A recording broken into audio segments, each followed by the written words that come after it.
Hello, I'm Emma Green, the Tennis Elbow Queen, and the question I'm going to answer in this video is, what triggers tennis elbow? This is a great question. There are no bad questions, but this is a great question. So the most common cause of tennis elbow is going to be overuse.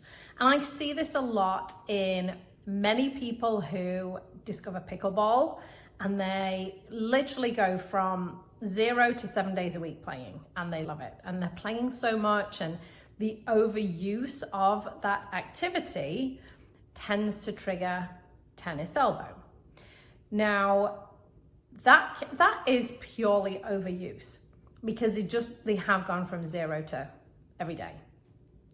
It can be awkward technique, or I don't like saying bad technique because that sounds bad. I would say altered biomechanics, or maybe not optimal biomechanics. So maybe using a racket that is too heavy for you, maybe having the strings too tightly strung, maybe using a grip that is too big or too small for you. So all of these things can alter the way that you hold the racket, and can then alter the way that your muscles are working. If you're increasing muscle tension, making the muscles work harder than they're used to, they're going to pull on the tendon. That can trigger tennis elbow as well. So they're the most common ways that I see people get tennis elbow. You can get tennis elbow from a traumatic event. So basically a slip, trip, bump or fall, something like that. I've worked with people who slipped, landed on that elbow, and it triggered a tennis elbow or a golfer's elbow or both. I have seen people who at work may have been bumping that part of the elbow on the door or the fridge or the something, and that has triggered tennis elbow. So that can be another thing that will trigger tennis elbow. One of the rarest ways, and it really is the least common way, but it has been documented and I have seen it happen, is through the use of antibiotics.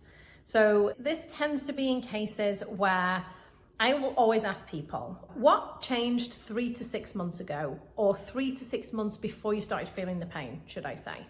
So if you start feeling the pain in January, what changed in the summer to fall of the year before? Did you take up pickleball? Did you change your racket? Did you go traveling and you were carrying a heavy suitcase? Did you start renovating your house? Was there looking for those triggers, was there something that happened? Slip, trip, fall, change your job, changed your setup at work, your ergonomics. Any of those things can be a trigger.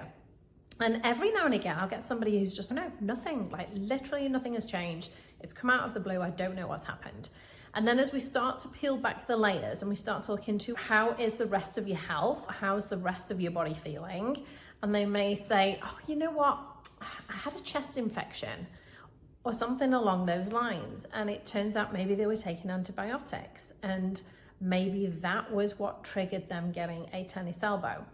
It is rare. It's not that many people that are affected by this, but it does happen. So maybe if you're one of those people who you've looked back and you think, I don't know, nothing has changed. What could have caused this?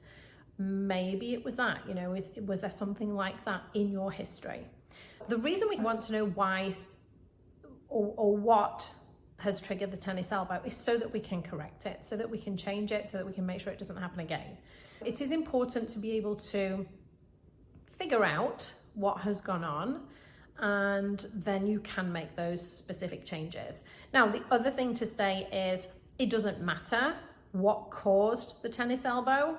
The pathology, the degeneration of the tendon is going to be essentially the same no matter how it happened. And so therefore the treatment and the strategies that help to resolve it, again, are going to be similar as well. So I hope that has helped. If it sparked any other questions, please don't hesitate to reach out, and I will see you in the next video. Take care. Bye.